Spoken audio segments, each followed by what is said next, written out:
Alhamdulillah nahmaduhu wa nasta'inuhu wa nastaghfiruh wa na'udzu billahi min shururi anfusina wa min sayyi'ati a'malina. Subhanaka la ilma lana illa ma 'allamtana innaka antal alimul hakim. Asyhadu an la ilaha illallah wa asyhadu anna Muhammadar Rasulullah. Allahumma shalli ala Muhammad wa ala ali Muhammad. Kepada Bapak dan Ibu-ibu yang Allah rahmati, yang selalu tidak pernah bergeming dari tempat ba'da sholat subuh berjamaah ini untuk mendengarkan qala Allah, qala Rasul, qala sahabat, maka Allah Jalla wa'ala sesuai dengan hadis riwayat Muslim nomor 2699 akan mendapatkan 4, tetapi 2 diantara adalah wa qasyiyatuhumur rahmah, akan dinaungi rahmat. Kemudian wasafarahullah fiman indah, dan Allah akan menyebut mereka, kita di sini di sisi makhluknya yang dimuliakan Allah. Tentu tak lain dan bukan adalah malaikat. Dan kesempatan ini hanya ada, salah satunya hanya di majelis zikir, majelis ilmu semacam ini.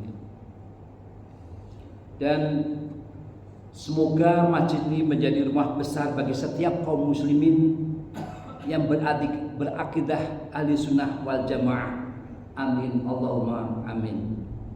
Dan tak lupa kita semua yang hadir di sini semoga terhindar dari musibah besar. Bahkan Nabi pun berdoa akan musibah ini. Di dalam hadis riwayat Abu Daud dan Ibnu Majah, Rasulullah SAW bersabda, Allahumma inni a'udzubika min ilmi la yanfa'. Ya Allah, aku berlindung kepadamu dari ilmu yang tidak bermanfaat. Wa min qalbi la yahsha', dari hati yang tidak khusyuk. Wa min nafsi la tasba', dari nafsu yang tidak pernah puas. Wa min du'a la yasma', dan dari doa yang tidak didengar atau dikabulkan. Salawat dan salam mari kita aturkan kepada uswatun hasanah kita, Nabi akhir zaman, Nabi Muhammad sallallahu alaihi wasallam, juga kepada kerabatnya, sahabatnya, para salafus saleh, tabi'un, tabi'un, dan kaum mukmin yang istiqomah hingga akhir zaman, termasuk diri kita yang berkumpul di salah satu Baitullah ini, dan kita selalu mengikuti para salafus saleh, orang soleh terdahulu. Oleh karena itu doa kita kepada mereka ridwanullah alaihim, semoga Allah ridho. Masih berkaitan dengan sakaratul maut, Bapak dan Ibu yang Allah rahmati, sebelum kita nanti sama-sama mati, ada proses yang namanya sakaratul maut. Maka judul kultum ini adalah sakaratul mautnya orang beriman. Kita sama-sama tahu bahwa Muslim itu ada orang yang munafik, orang yang fasik, juga orang beriman. Maka pagi ini saya ketengahkan ini supaya membuat, terutama di hamba yang dhaif ini, al-fakir ilm ini, untuk senantiasa standby.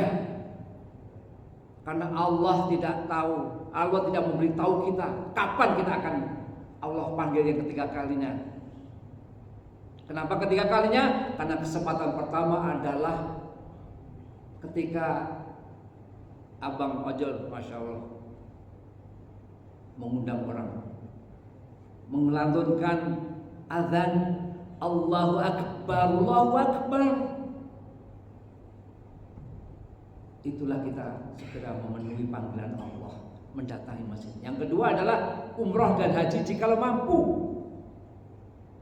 Bahkan saat ini ada umroh dengan mulai 500.000 tapi menabung sistemnya.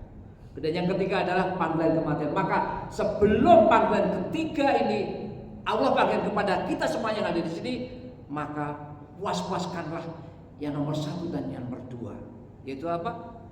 Penuhi masjid ini, penuhi panggilan Allah, karena Allah tidak akan menerima doa kita semuanya sepanjang apa? Tidak fastajibuli, Allah penuh kita memenuhi panggilan Allah, perintah Allah.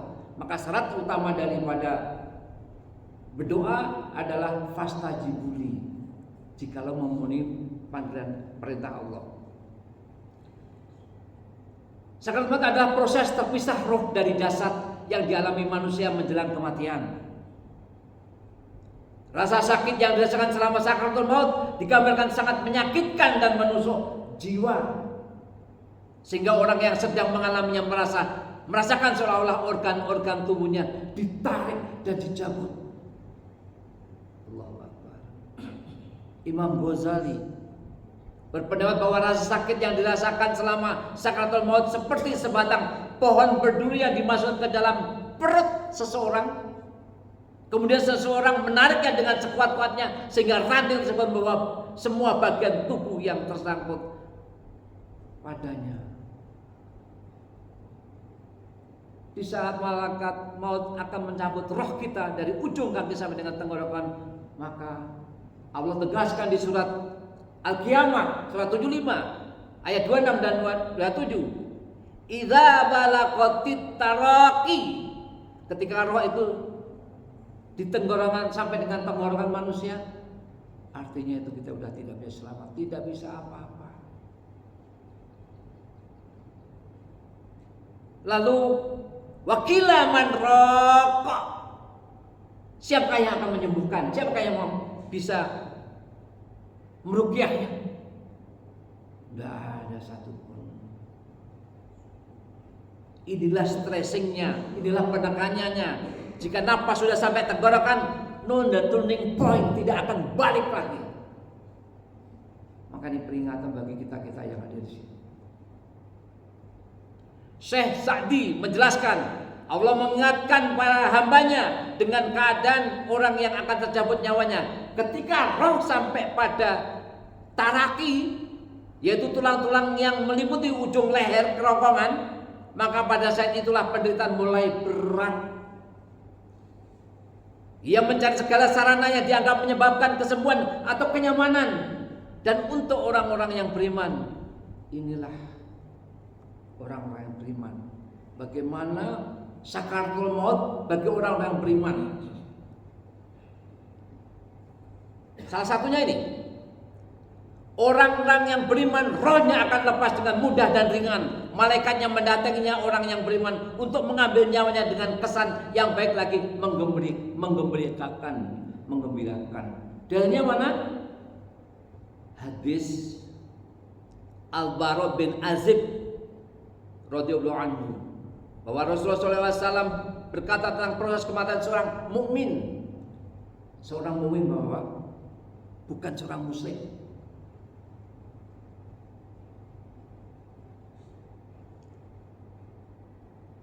Rasulullah bersabda, innal abdal mu'mina idza kana fin qita'in minad dunya wal iknalin minal akhirah. Seseorang hamba mukmin jika telah berpisah dengan dunia menyongsong ke akhirat, nazzala ilaihi malaikatun minas samai bidudi wujuhi, maka malaikat akan mendatanginya dari langit dengan wajah yang putih.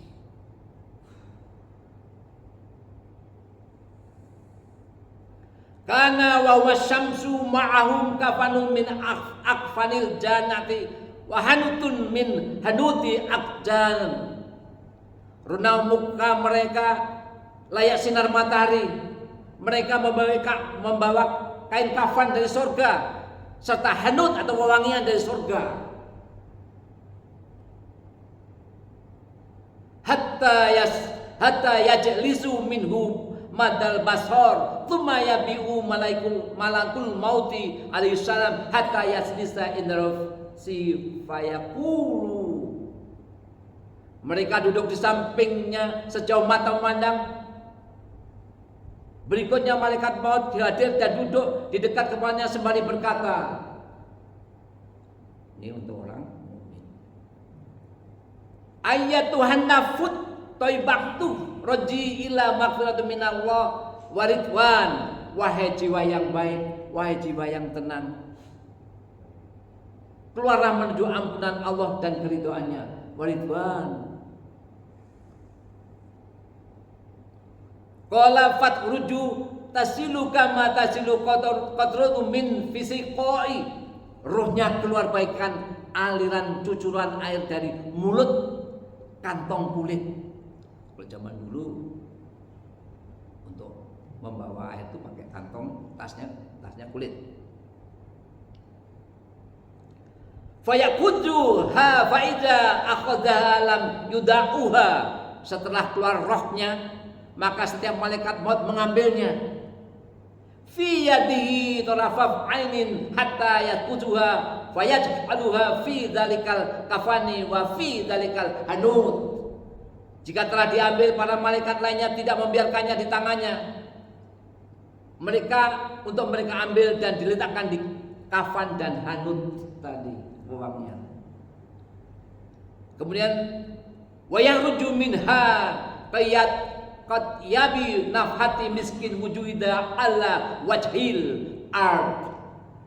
Dari jenazah semerbak aroma mistik terwangi yang ada di bumi. Mistik terwangi yang ada di bumi. Enggak lain dan bukan itu pasti dari surga. Malaikat memberi kabar gembira kepada insan mukmin dengan ampunan, dengan ridha Allah untuknya. Secara tegas dalam kitabnya Allah menyatakan bahwa para malaikat mengambil orang-orang yang beriman dengan mengatakan janganlah takut dan sedih, serta membawa berita gembira tentang surga. Ya itulah ketika sakaratul maut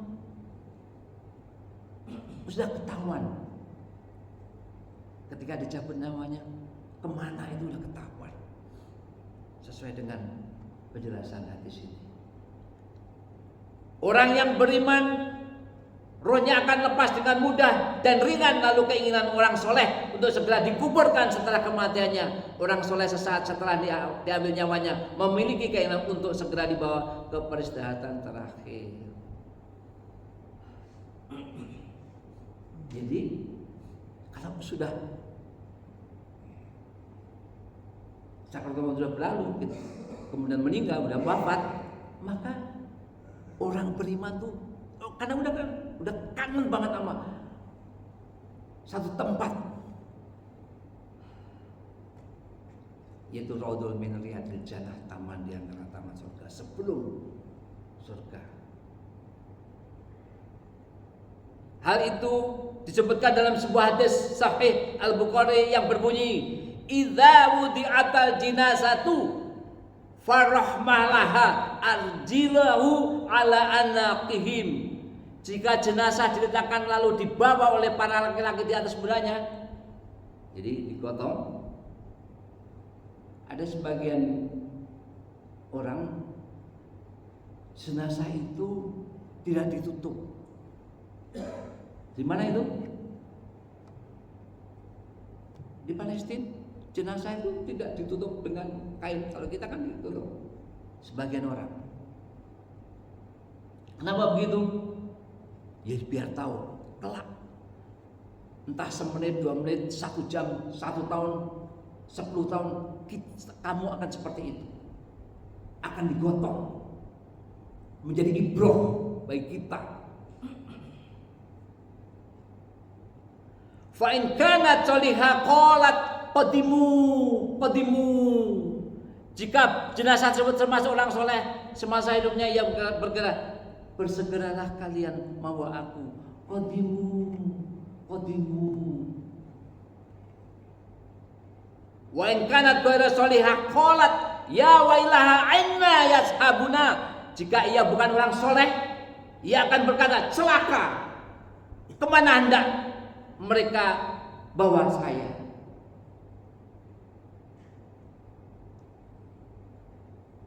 Bihayas mau sautaha kullu syai'in ilal insanu laso'it.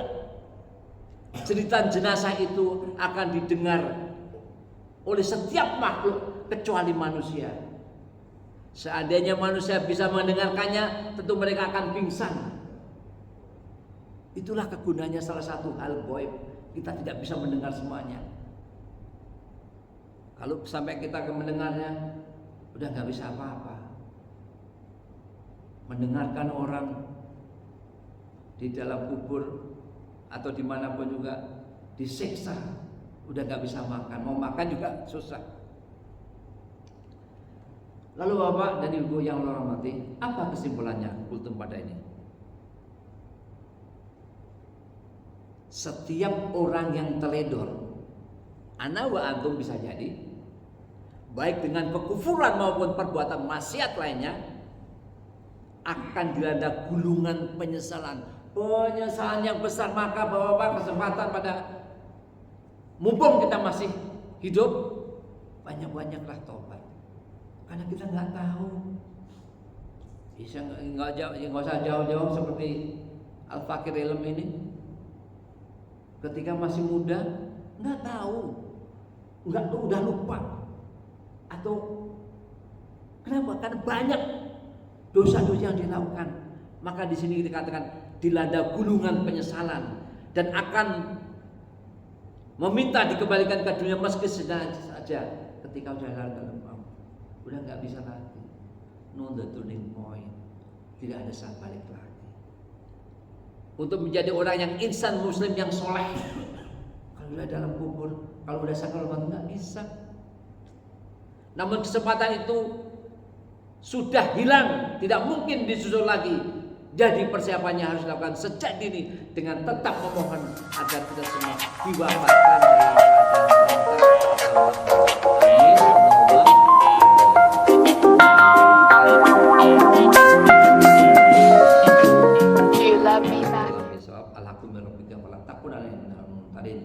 dalam dan janganlah kamu termasuk orang yang ragu.